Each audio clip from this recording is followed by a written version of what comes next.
हरे कृष्ण।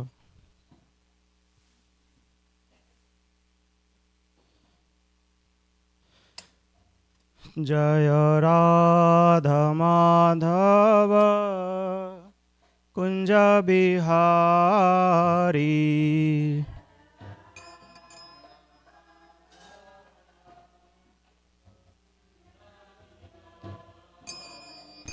जय राधा माधव कुंज बिहारी,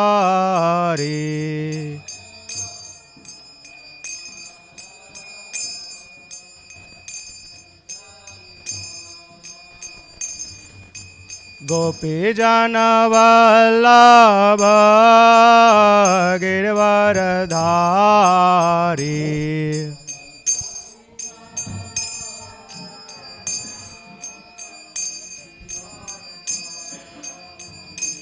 जय गोपी जन वल्लभ गिरवरधारी,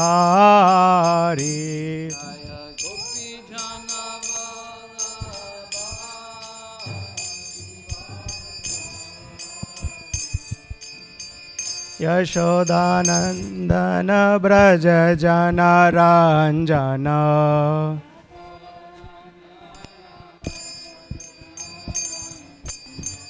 यशोदानंदन ब्रज जन रंजन,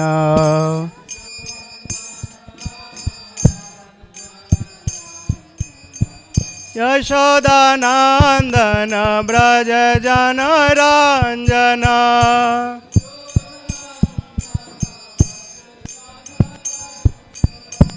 जमुना तीरा बनचारी,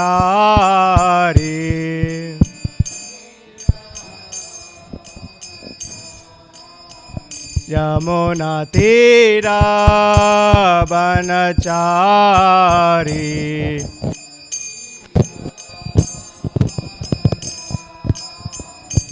जय राधा माधव कुंज बिहारी,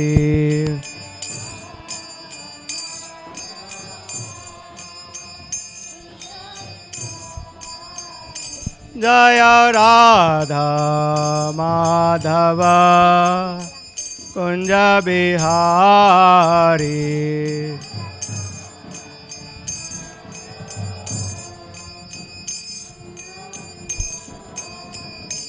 हरे कृष्णा कृष्णा कृष्णा हरे हरे, हरे राम राम राम हरे हरे,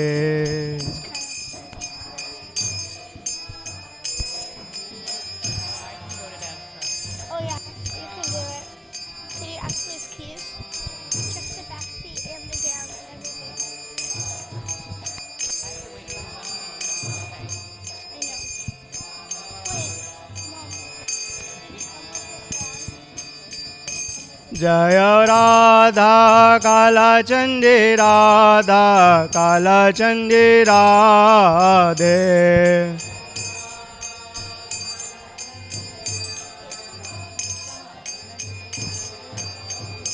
जय गौरनिताय गौरनिताय गौरनिताय, जय गौरनिताय,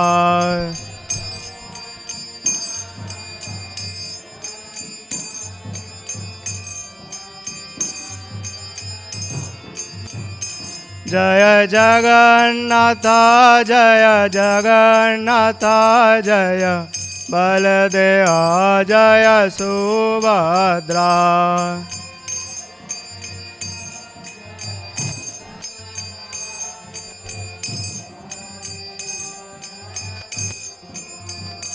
जय जय प्रभुपाद प्रभुपाद प्रभुपाद, जय जय प्रभुपाद,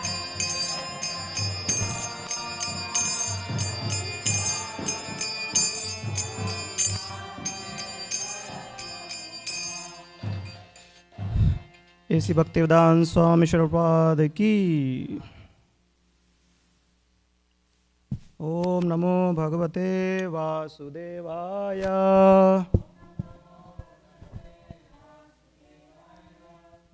ओम नमो भगवते वासुदेवाय।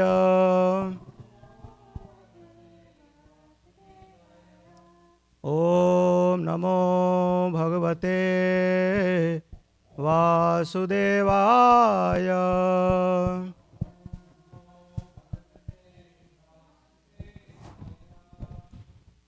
ओम अज्ञानतिमिरान्धस्य ज्ञानाञ्जनशलाकया चक्षुरुन्मिलितं येन तस्मै श्रीगुरुवे नमः।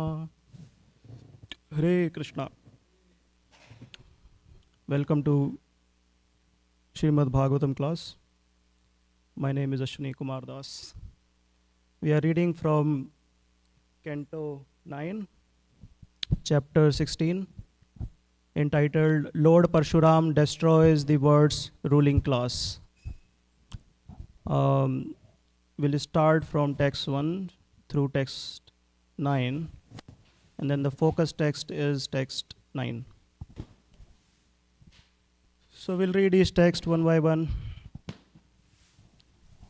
Do we have a mic? Do we have a mic? Oh, okay, thank you. Okay, should I start? Text 1.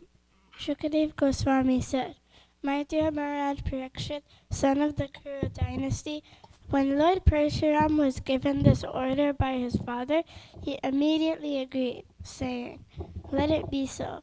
For 1 complete year he traveled to holy places. Then he returned to his father's residence. Yes, text 2.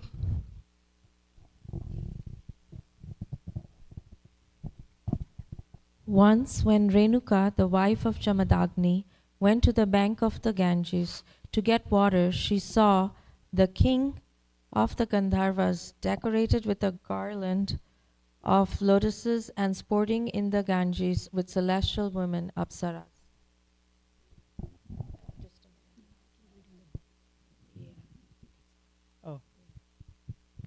She had gone to bring water from the Ganges, but when she saw Chitraratha, the king of Gandharvas, sporting with celestial girls, she was somewhat inclined toward him and failed to remember that the time for the sacrifice was passing.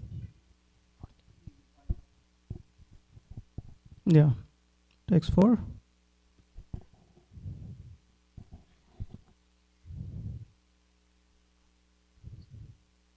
Later, understanding that the time for offering the sacrifice has passed, Renuka feared a curse from her husband. Therefore, when she returned, she simply put the water pot before him and stood there with folded hands.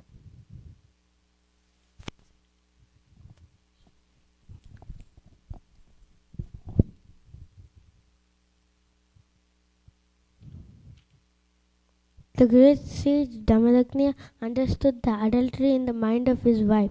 Therefore, he was very angry and told his sons, My dear sons, kill this sinful woman. But the sons did not carry out his order.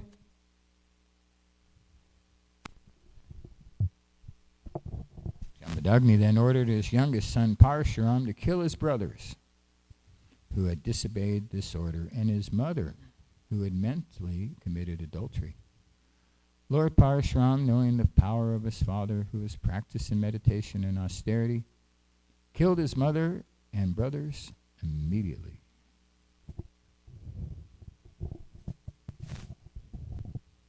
Jamadagni, the son of Satyavati, was very much pleased with Parshuram and asked him to take any benediction he liked. Lord Parshuram replied, Let my mother and brothers live again and not remember having been killed by me. This is the benediction I ask. Thereafter, by the benediction of Jamadagni's your Lord Parshuram, mother and brothers immediately came alive. We were very happy. If they are awake from sound asleep, Lord Parshama will kill his relatives and ordinance his father's order because he was aware of his father's power, authority, and learning. There is a very nice pastime going on here. And right before this, also in chapter 15, there is a chronology of some pastimes happening. We will discuss that. So let's first discuss text 9, and then we will go deeper into what happened and what teachings coming out of text 9. So we'll go to text 9 now.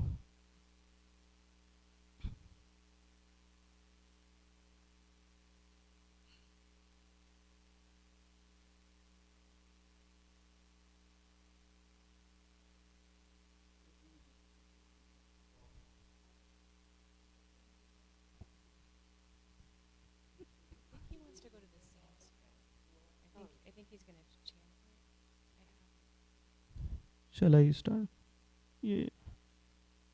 Prabhu, did you want to read the English or you want to go Okay. to Sanskrit? Ye Arjunasya Suta Rajan Ismaranta Swapiturvadham Ramavirya Parabhuta Lebire Sharmna Kvachet Ye Arjunasya Suta Rajan Ismaranta Swapiturvadham Ramavirya Parabhuta Lebire Sharmna Kvachet Ye Arjunasya Suta Rajan Ismaranta Swapiturvadham Ramavirya Parabhuta Lebire Sharmana Kvachet. One wants to decide?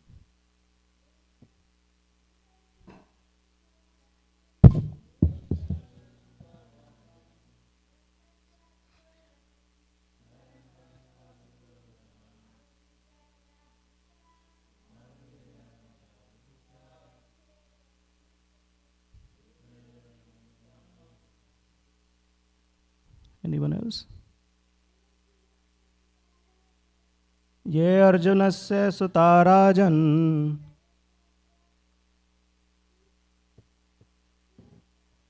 Smaranta Swapiturvadham Ramavirya Parabhuta Lebire Sharmana Kuchet. Synonyms. Ye Arjunasya Suta Rajan Smaranta Swapiturvadham Ramavirya Parabhuta Lebire Sharmana Kuchet. Synonyms. Ye, those who, Arjunasya, of Kartivirya Arjun, Suta, sons, Rajan, O Maharaj Parikshit, Smarantaha, always remembering, Swapitu Vadham, their fathers having been killed by Parshuram, Ram Virya Parabhuta, defeated by the superior power of Lord Parshuram. Lebhire, achieved. Sarma, happiness. Na, not. Kvachit, at any time. Translation and purport by His Divine Grace, A.C. Bhaktivedanta Swami Srila Prabhupada Ki. Translation. My dear King Parikshit, the sons of Kartivirya Arjun, who were defeated by the superior strength of Parshuram, never achieved happiness. This is very important. Never achieved happiness. Why? For they always remembered the killing of their father. So if you look in the text above, where we have the shloka, It says lebhire sharvna kvachit, which means never achieved happiness. But why? Second line says ismaranta swapitur vadham, because they were always remembering swapitur vadham, the killing of their father, which means they are always in this mood of revenge. That is why they never achieved happiness. So we'll go to the purport. Janmadagni was certainly very powerful due to his austerities. But because of a slight offense by his poor wife Renuka, he ordered that she be killed. This certainly was a sinful act, and therefore Janmadagni was killed by the sons of Kartivirya Arjun, as described herein. Lord Parshuram was also infected by sin because of killing Kartivirya Arjun, although this was not very offensive. Therefore, whether one be Kartivirya Arjun, Lord Parshuram, Janmadagni, or whoever one may be, one must act very cautiously and sagaciously. Otherwise, one must suffer the results of sinful activities. This is the lesson we receive from Vedic literature. And this is the theme of this text 9 here, which means that everyone has to suffer the reactions of their activities, whether it is sinful or pious or whatever it may be. So, right before this, if you see, this is chapter 16 we are discussing here. In chapter 15, there is a nice connection between chapter 15 and chapter 16 we just started. So we'll discuss that interesting connection. So first we'll discuss the chronology of events happening here. So we understand from different Puranas. In Srimad Bhagavatam, this pastime of Kartivirya Arjun is not very detailed though, but if you look at Markandeya Puran and Narad Puran, they describe more activities of Kartivirya Arjun, how powerful he was, how religious he was, but then because of power he became very puffed up. So one time he goes to heavenly planet, and that was his habit, to go to heavenly planet and insult Indra and all the other powerful people. So one time he goes to heavenly planet and he starts insulting Indra in front of his wife Sachi. And he says, "You want to challenge me? Come, let's have a fight." And Indra knew that he can't do anything in front of Kartivirya Arjun. He was so powerful. He had all the siddhis, Laguma and all those siddhis. He will become smaller than the smallest, taller than the tallest. He can go to any planet on his own will. He can do anything. He was so powerful. So he challenged Indra, and Indra was like a useless person, in front of Kartivirya Arjun. He didn't say anything. And right that time Varuna was there. And he asked Varuna, "Hey, you roam around everywhere. You tell me, have you seen anyone who can fight with me? I have this inching in my body. I want to fight with someone. Tell me. I want to fight." So Varuna said, "Oh no, you are so powerful. Who can fight with you? You are so powerful. No, I don't see anyone. But yeah, just as a slight competition, if you wanna satisfy your urge of fighting, there is a son of Janmadagni, Parshuram. You should try that." And he was like, "Oh, thank you so much. This is what I wanted. I wanted someone because I had this urge of fighting. Thank you." And then he started roaming around the forest and he ended up entering in the ashram of Janmadagni. And that time Parshuram was not there. And Janmadagni, as a sage, respected king very nicely. And he was not alone. This is very important. He was not alone. There are like thousands and thousands of his army and ministers with him. And Janmadagni, as a poor sage, has a small cottage, but he doesn't have much, but still he gave very nice reception to the king. So much hospitality. And king was like, how is it possible for a sage to offer all kinds of preparations, all kinds of gifts? And that too in a very short period of time, you have a Janmashtami program, when we have a Janmashtami program, it goes like months and months of preparations. Here we see Kartivirya Arjun with thousands of people with him, and it takes Janmadagni few minutes to serve him all the preparations on his just desire. So Janmadagni was very bewildered. How is it possible? Even being a king, I can't make so many arrangements so quick. And what is this word? It's on my fingertip, but still it will take me time. And then he come to know about Kamdhenu cow. That this great say Janmadagni had this Kamdhenu cow which is making all these arrangements. And then comes his biggest sinful act. He steals the cow along with her very nice cute calf. The cow was very reluctant to go with Kartivira Arjun.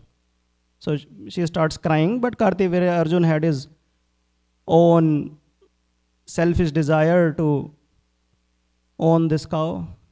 Because what would, in his mind, what this Janmadagni would do with this cow? He meant to for my enjoyment. I should be owning this cow. This is meant for my enjoyment. He steals the cow. And then we know Parshuram comes to know. When he comes back, he comes to know. He becomes furious. And then he goes, he challenges Kartivira Arjun. And first cut all his hands and then he cut his throat, kills him. And he comes back. And then he tells all his brothers and father that I did this. And we see in 15th chapter, Janmadagni's reaction, his father's reaction was, my dear son, you did not do right thing. This is not good. You didn't do right. Then why should I have done? You should be forgiving. Forgiving is the ornament of a Brahman, my dear son. This is like a gross sinful act you have done. That's not good. That's not good. And then Parshuram was like, what should I do now? I mean, something committed. What do I do now? Atone for this. And there's a word used, Achyut Chetam, Achyut Chittam. You should become Achyut Chittam. Chittam means consciousness, and Achyut is Krishna. Achyut is the first word used by Arjuna to address Krishna in Bhagavad Gita. When Arjuna says that, my dear Achyut, take the chariot in between the two armies. Achyut means, we know, Krishna, you can steal the butter, can steal the clothes of gopis, you can have Ras Leela with gopis, or you can be the chariot driver, you can abscond the battlefield. So no matter what you do, you are Achyut, you are always the supreme personality of Godhead. So Janmadagni is suggesting Parshuram that you should become Krishna conscious to attain for the sin you just committed. Because you should be forgiving and you are not forgiving. So the person who was preaching this message, we see here, becomes the culprit of the same thing which he was preaching about. So what happens in chapter 16 that we are discussing today? Renuka, Janmadagni's wife, goes to Ganges as a regular duty to help her husband Janmadagni in his sacrifices. And she gets late because of very tiny, minute desire to be with one of the Gandharvas. He was king of all the Gandharvas. And that was for a very short period, very minute desire. It was not such a sinful act that she did, and that was through mind. But anyway, when she came back, she was late by now. And Janmadagni had all the mystic powers. You don't need to tell him I'm feeling hungry, he will come to know. Had all the mystic powers. What is going in our mind, he will come to know. So he comes to know that Renuka is late because she was thinking of other men. And he becomes furious. How is it possible that you can think of any other man? And then we know the whole pastime. He calls his first son, and he says that this woman is very sinful. Cut his throat. And then, he says, how is it possible? He didn't even say that, He didn't even say that. Janmadagni was able to understand that he is reluctant to do it. He doesn't want to do it. He become more furious. He calls the second son. Cut the throat of your mother and cut the throat of your brother also. Your mother is sinful and your brother is disobeying my order. Kill both of them. Again, other son also is not saying anything. But Janmadagni comes to know that he is also reluctant, becomes more furious. Then calls the third son. Then calls the fourth son. Finally, Parshuram. By the time Parshuram came, he was like, I will burn this universe. He was so furious. And then Parshuram, as Bhagavatam explains, Parshuram knew the strength, the austerities, penances, and all the mystic powers of Janmadagni. So he killed his mother, all his brothers. And then he was satisfied. Who? Janmadagni. He was satisfied. I am very pleased, Parshuram. Now you can ask me any benediction. And then Parshuram says, I want them to come alive, and I also ask this benediction that they should not remember anything, that I killed them. So whether it is Kartivire Arjun, who wanted the ownership of Kamdhenu cow, whether it is Janmadagni was actually preaching this message of forgiving. Parshuram, you should forgive. This is the ornament of a Brahman. And here we see he forgot his own message. Chant and be happy, and we ourselves become morose. New people will say chant and be happy. You say, Prabhu, but you look very sad. No, I'm telling chant and you be happy. So why is it that a person who was preaching the message of forgiving and then comes into not forgiving state? That is an interesting connection between chapter 15 and chapter 16. Janmadagni, who was saying, become forgive, you should be tolerant, And then he says, no, I can't tolerate this. Burijan Prabhu, in his book, Japa book, he explains that the root cause of all problems is not mind, actually it is the false ego of living entity. False ego that I want to become the supreme proprietor, supreme enjoyer, and the supreme controller of everything.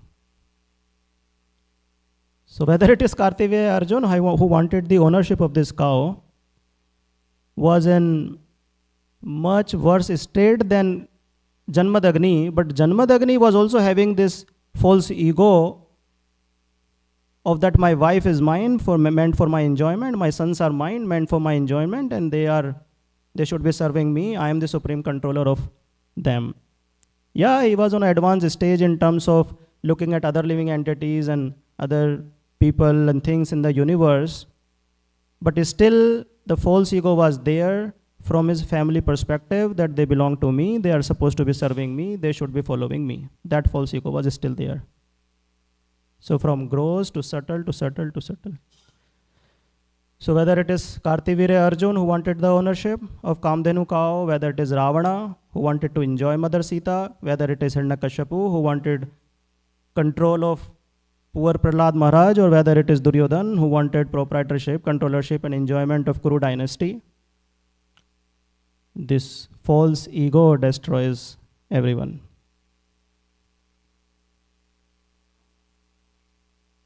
False ego. And this is the false ego that we try to kill and convert into true ego when we practice devotional service.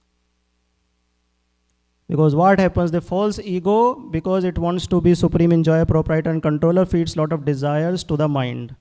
Mind, we all know, is the warehouse of all the desires. But what is feeding the mind with these desires? That is false ego. False ego keeps feeding the mind. Enjoy, enjoy, enjoy, enjoy, enjoy. One time there was a rich man. He had everything. Everything. All from the material perspective, he had everything. Nice house, nice family, all the wealth. Lot of ministers, servants, everything was on his order. But he was not peaceful. So he calls his minister. He says, my dear minister, I want to have some 101 confidential conversation, ati guhyate jnanam. I want to have very nice confidential talks with you. He says, yes, my dear master, please tell me. He says, you are very wise. That's the reason I'm discussing this with you. I have everything, but I am not happy. But on the other hand, my barber, I see he is very, very peaceful. He is always singing nice songs. Very peaceful. So how is it that a barber who have very limited resources is always happy, and the person like me who has everything is always in anxiety or not very peaceful? And the wise man says, actually he is very content. Barber is very content, so he is peaceful. He said, I don't believe this. How is it? Then the wise man says, this wise minister says that if you want, I can show you a demo. Without pulling a hair from the barber's body, I can convert him into an unpeaceful person. Then you will see he will stop singing songs and everything. You will always see him in anxiety. He says, oh really? Yes, I can prove. Prove me. Prove me. He says, no problem, give me a bag of 99 gold coins. No problem, you take 100 gold coins. No, not 100. Give me 99 gold coins. Okay, take this, 99 gold coins, your bag. Say, okay, give me.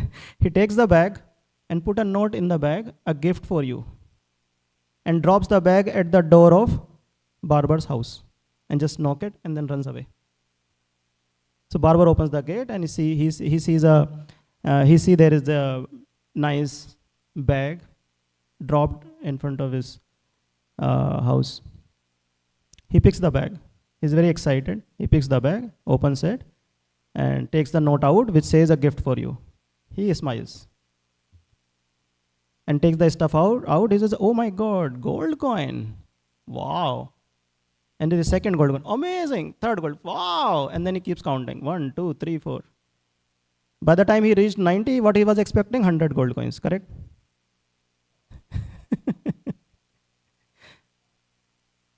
But then final gold coin comes. Oh, 99? Where is that 100?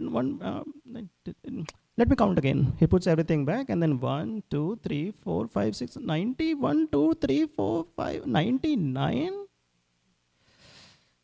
Not getting the happiness. Let me try again. So he keeps trying. But then one gold coin is missing, which will give me the ultimate happiness. This is the mind. This is the idea that enters in his mind. That one gold coin is missing to give me the happiness. But what do I do? Because I don't know who dropped it, who gave me this gift. Probably I should be talking to him and but no problem. I can work hard day and night. And when I will have that one gold coin, I become very happy. So a peaceful barber starts developing anxiety for maintaining 99 gold coins, which he was not having. And yes, another anxiety to earn one more gold coin to become happy. And this all starts from mind. But this was the dormant desire in his heart to enjoy, which comes up as soon as sense objects are there, that's why Krishna tells in Bhagavad Gita, 2nd chapter. Stay senses away from sense objects. And yeah, it is difficult. That is why immediately in the next verse, Krishna says, it is difficult. Because senses always have the propensity to enjoy, get some pleasure. So engage them in higher pleasure. Param drishtva nivartate. So after a few days, this wise minister goes to the rich man and says, my dear master, did you see any changes in barber? He says, changes? He's always in anxiety. Any songs? No more songs now. He's not singing any song. In fact, I see him rushing now. After my cutting, he goes to somewhere else. I have another job to do. So he's always in rush now. He's always in anxiety. What did you do? So this minister says, I got him entered into the club of 99. So he calls the barber and he says, welcome to the club of 99. So spiritually, we are in the club of 100. I am okay. I am doing what I am supposed to be doing to go back home, back to Godhead. But materially, yeah, I have to do. This is my duty, I have to do. So the point I'm trying to make is Ravana had everything, just not Mother Sita. Got killed. Kartivirya Arjuna had everything, just not Kamdenu cow. Hiranyakashipu had everything, just not Prahlad Maharaj. But this false ego is just wants to prove I am the supreme enjoyer, so not even a tiny minute particle should be away from my controllership, from my enjoyment, from my proprietorship. This false ego wants to enjoy the whole planet because we are imitating Krishna here. So whatever Krishna is enjoying, I want to enjoy everything. I just want to enjoy everything. So this false ego keeps feeding the mind because its false ego wants to satisfy itself. It keeps feeding the mind with different desires. And this goes on from time immemorial. Mind is not the product of only this birth. As soon as we fall down into this material world, immediately these three subtle elements, mind, intelligence, and false ego, goes with the soul, life after life, life after life, life after life. Only the gross body drops, burnt to ashes. So this mind, which is the warehouse of desires, is having unlimited desires, which goes on life after life.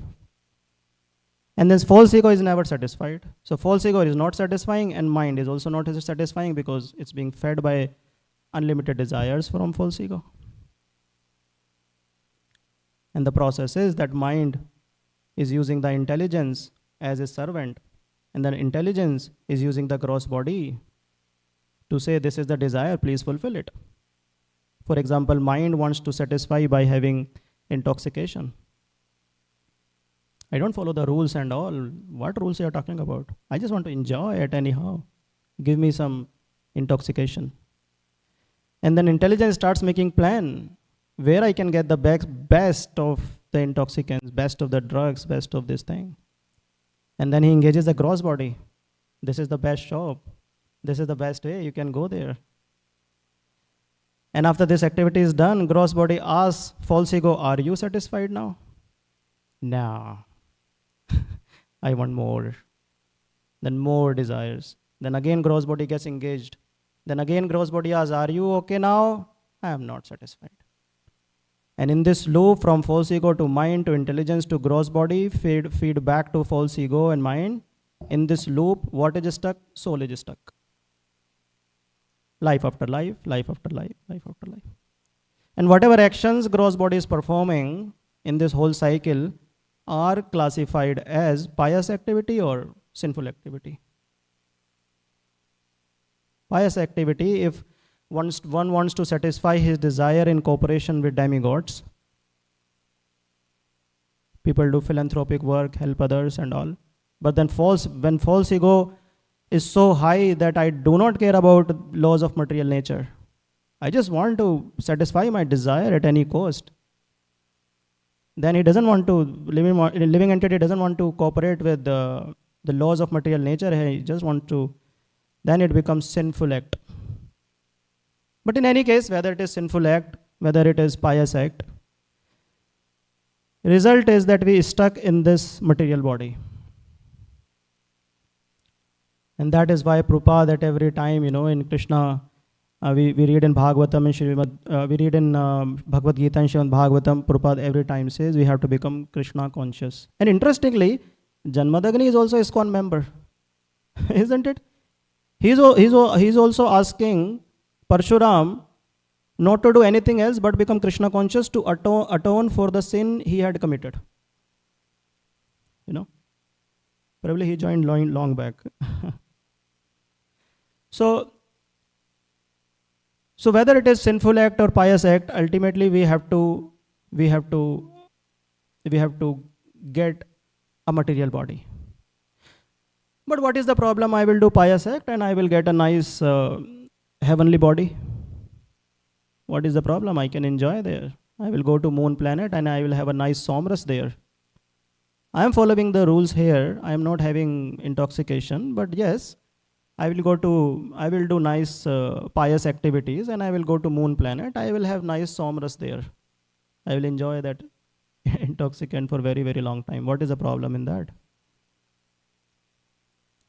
There is a nice pastime in Mahabharata, and this pastime is of King Nahush. Anyone heard about Nahush? Anyone heard about him? Nahush? So one time, we read in Bhagavatam, there is a pastime of Virtasur, right? So when Indra kills Virtasur, by the time Virtasur is dying, Indra comes to know, oh my God, he was a Vaishnav. Because he was reciting prayers of Lord Vishnu. And in fact, he was asking Indra, come, kill me, do not be fearful. And Indra had that weapon and Lord promised him, Dadichi gave his body, he should be very confident. But in fact, Indra was very fearful, looking at the power of Virtasur. But Virtasur was making him confident, Indra, don't be fearful, just kill me because I am going to go back home, back to Godhead. Lord, my dear Lord, please, I am done with this body. And he was crying in tears. And at that time, Bhagavatam says all demigods were praising him. All the demigods were praising him. They're saying, wow, Virtasur, joy. So the point I'm trying to make is Virtasur, while he was dying, Indra comes to know that he is a great Vaishnava. And once Virtasur is killed, Brahaspati tells Indra that Indra, actually you did great offense. He's a Vaishnava. I know, but what could I have done? Actually, you should now atone for it. What do I do? You atone for it, do this for 1,000 years. And during that, you cannot be the king because you will be busy in performing all these sacrifices and all. He said, yeah, you're right, I should go. So that time, this position of Indra is vacant. There is no Indra that time. He leaves, he goes to earth and he starts performing all the austerities.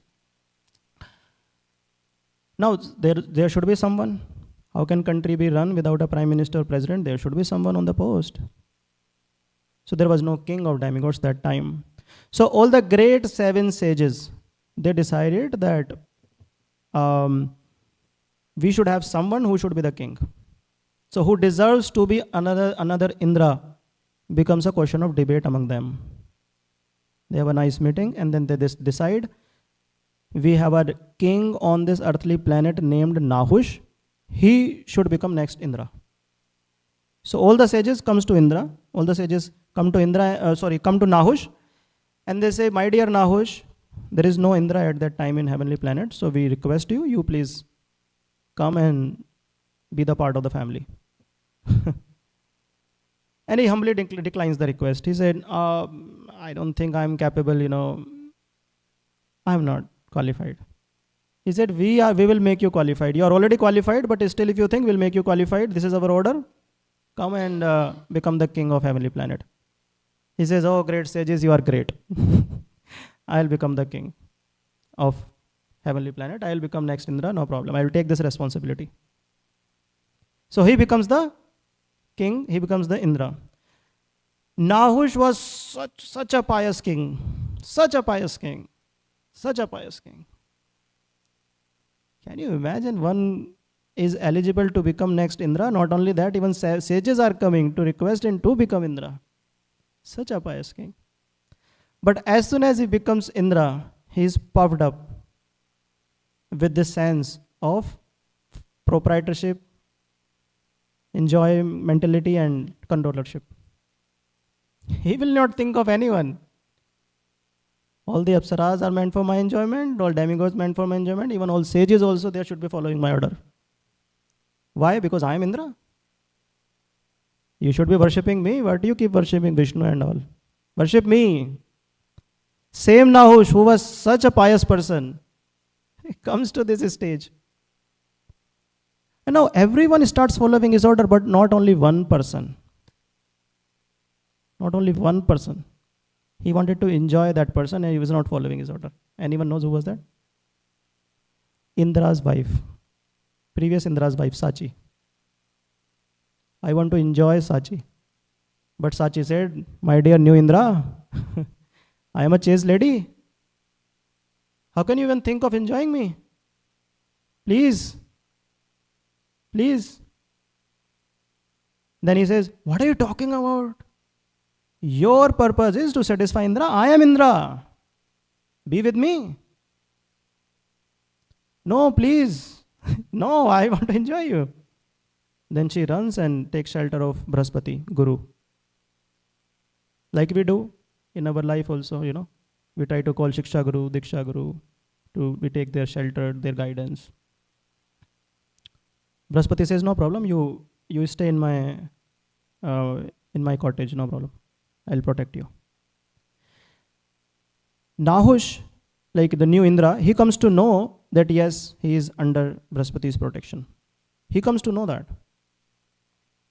So he should be kept quiet now. Anyway, he has everything. Right? He has everything. Like in case of everyone, Duryodhana, Hiranyakashipu, Ravana, you see, they had everything. Just not one person. Just not one person who can give me enjoyment, control, and this. They just not Pandava, just not Sita, just not Prahlad. So just not Sachi. He was very impatient. Always in anxiety. What is the use of becoming Indra if I cannot enjoy Sachi? What is the use?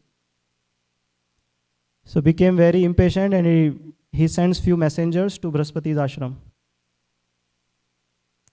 We are Indra's servants, we are here, we brought his message. Okay, what is that? He is calling Sachi. He wants Sachi back. Then Sachi again asks Brahaspati.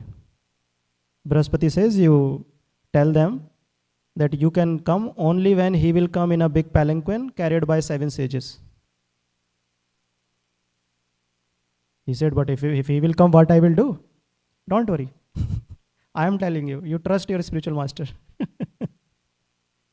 Trust your guru. Okay, we'll do that. He tells the same message to messenger. Messenger goes back to new Indra, Nahush, and Nahush says, wow, that's amazing proposal. He immediately tells 7 sages, palanquin is ready. I'm going to sit in it. You carry me up to Sachi. And he was very impatient because he was like, now I'm going to enjoy.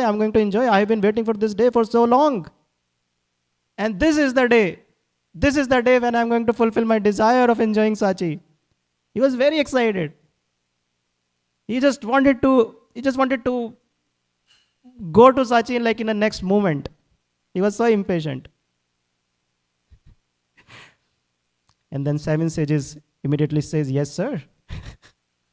The position of sages, is so exalted, but they are so humble. They say, yes, sir, you are new Indra. Definitely, yes.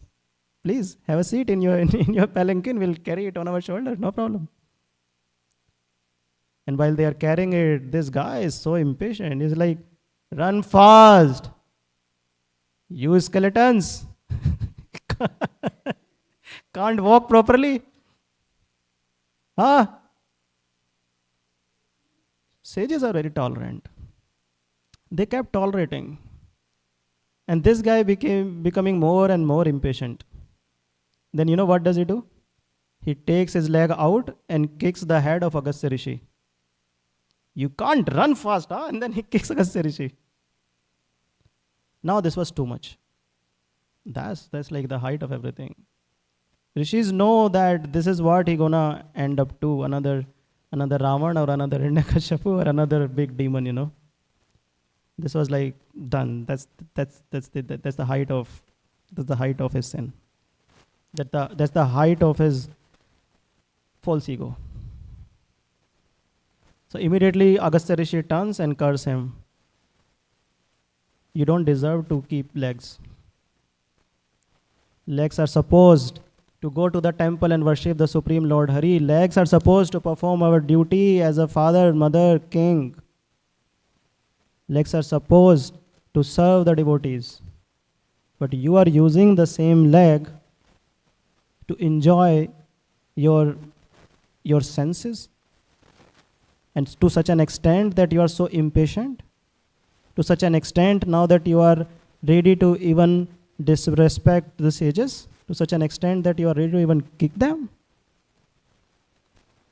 Not forgivable. You don't deserve to keep legs. Become a snake. And because you just want to lie down in palanquin comfortably, you become python. You know python? Big snake, ajgar. Become that big snake. Huh?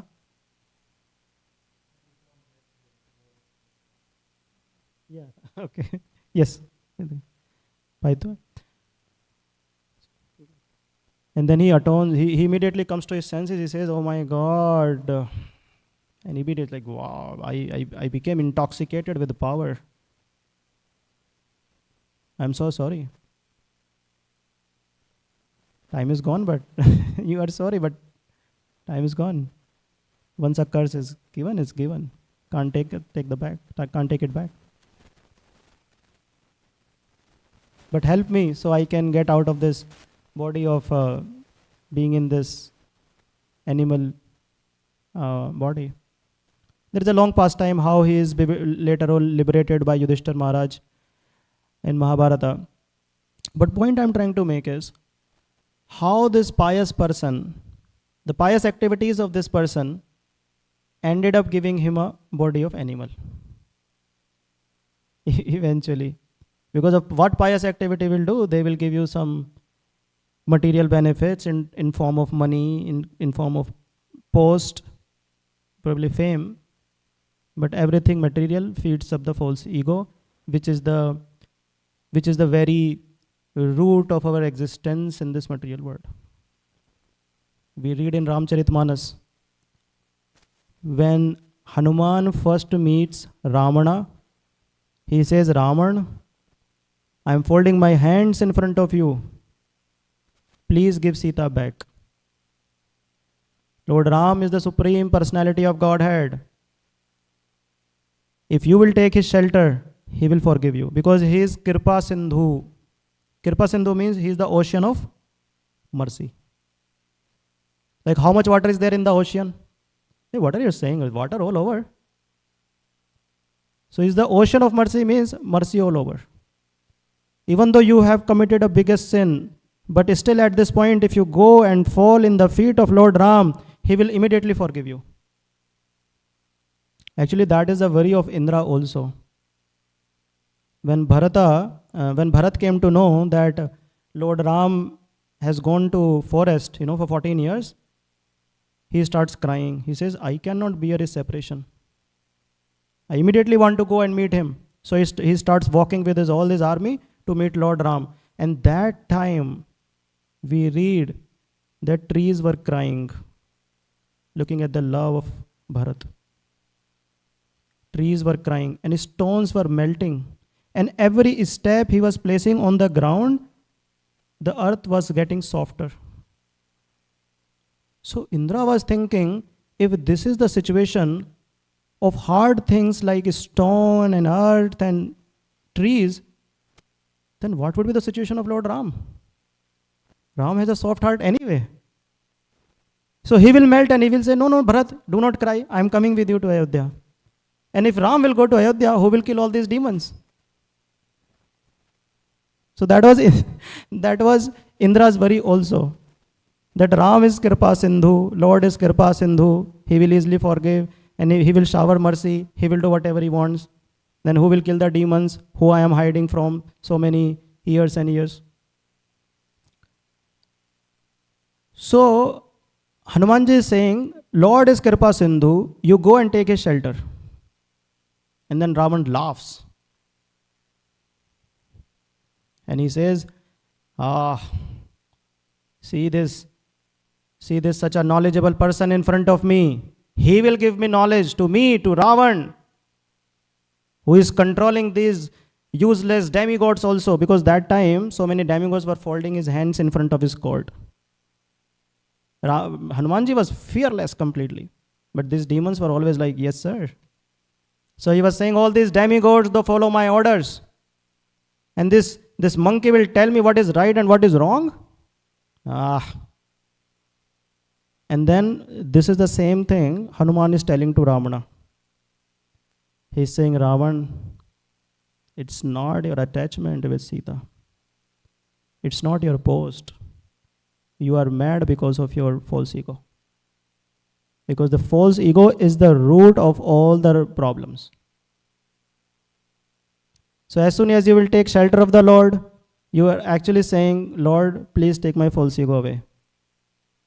So this false ego is the blocker for anyone in the spiritual life also.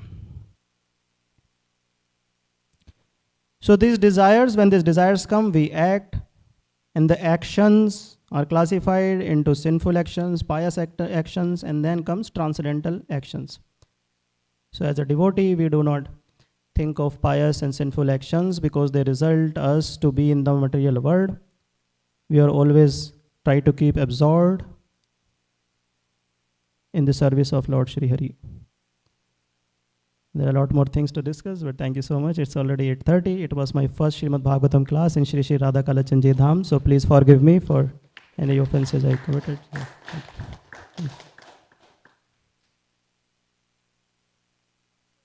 I don't know, it's already 8:30, but if someone wants to share something. Oh, okay, thank you.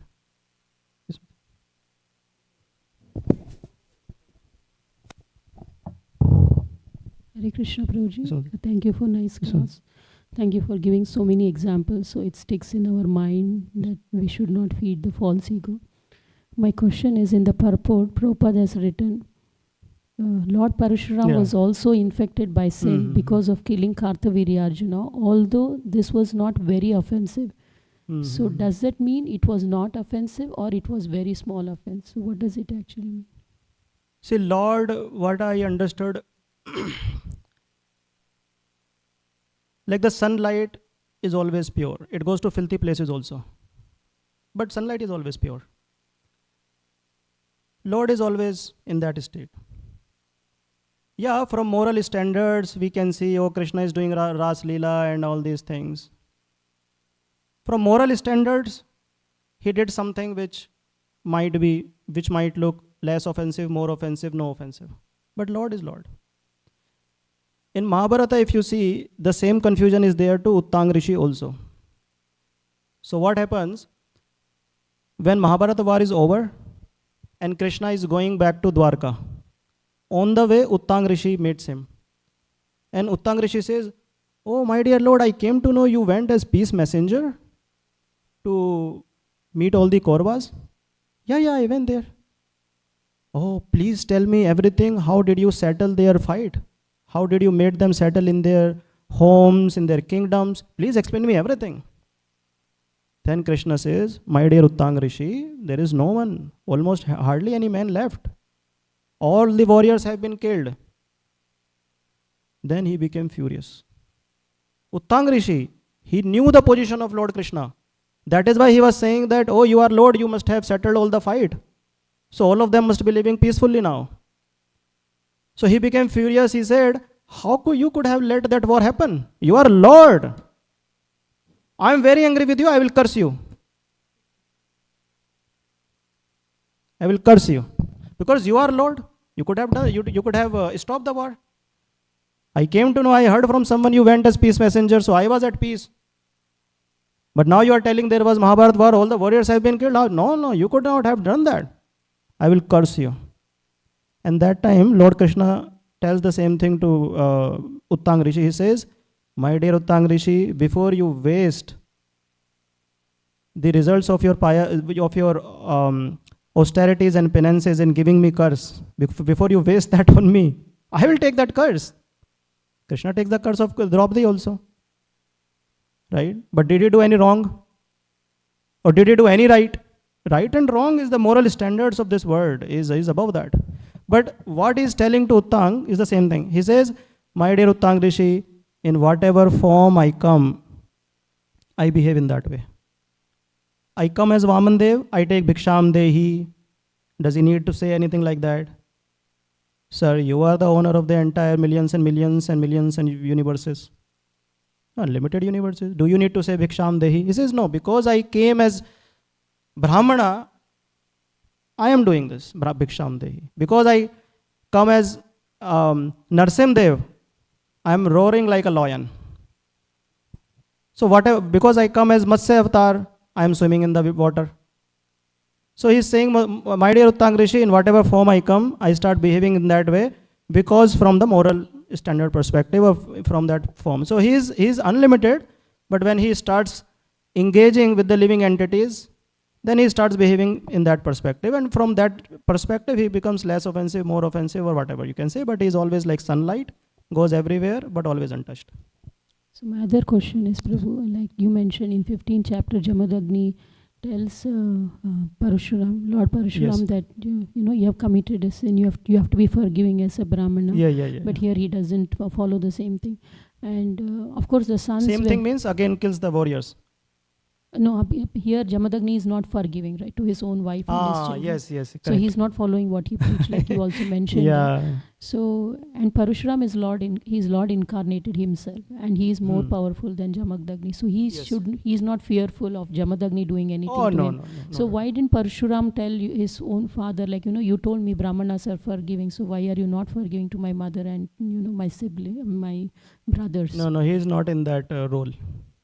He is in the role of faithful disciple of his master. Yeah, bodily as a son. But if you will see after text 9, in the same chapter that we discussed, after killing their son also, Kartiveer's son, he again go for atonement and he bring Janmadagni back to life. So it's the role that he was playing.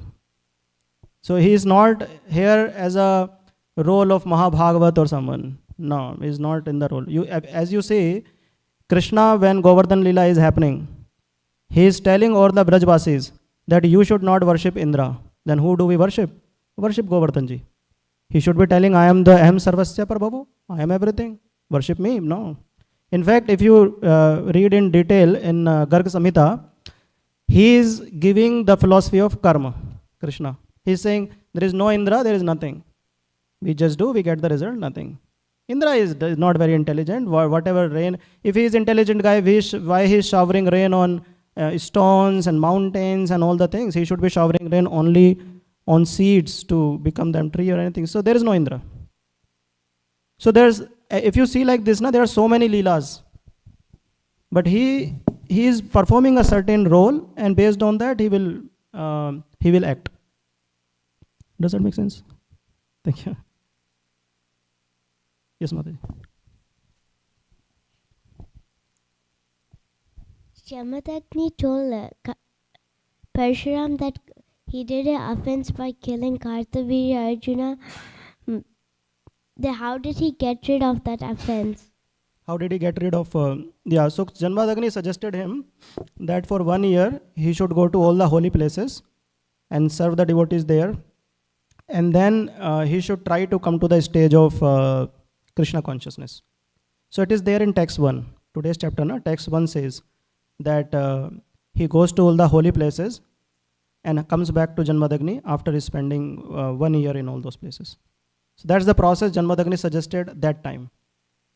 We can chant Hare Krishna sitting on nice couch in our AC room and become Krishna conscious. Yes, Vaji.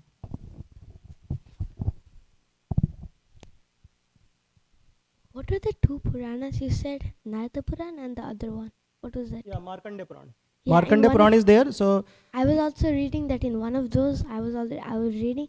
But Jamadagni told Parshuram to go to Kurukshetra and wash the plates and utensils the Brahmanas used for 12 years. Correct. Different Puranas have some differences in pastimes. For example, if you say this pastime of Shishupal, correct, no? In Bhagavatam, there is no In Bhagavatam, the way Shishupal pastime has been described and the way Mahabharata it is described is slightly different. So I tell you, like in Mahabharata,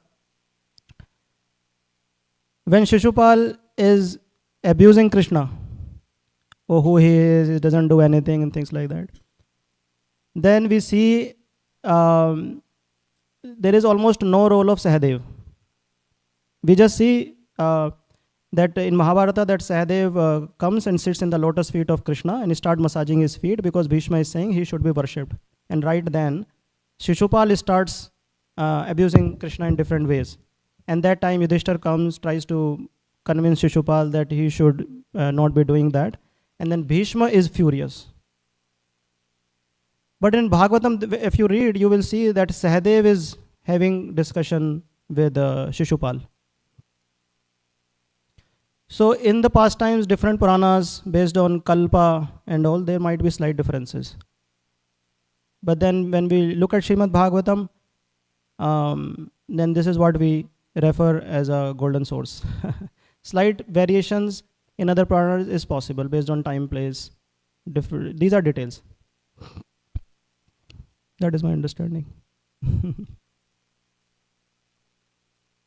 Okay. Thank you so much, everyone. Hare Krishna. Srila Prabhupada ki jai. Vancha kalptarubhascha kripa sindhu patitanam pavnebhyo vaishnavebhyo namo namah. Anant koti vaishnav vrand ki jai. Srila Prabhupada ki jai. Srimad Bhagavatam ki jai. Hare Krishna. Jai Hare Krishna.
so long.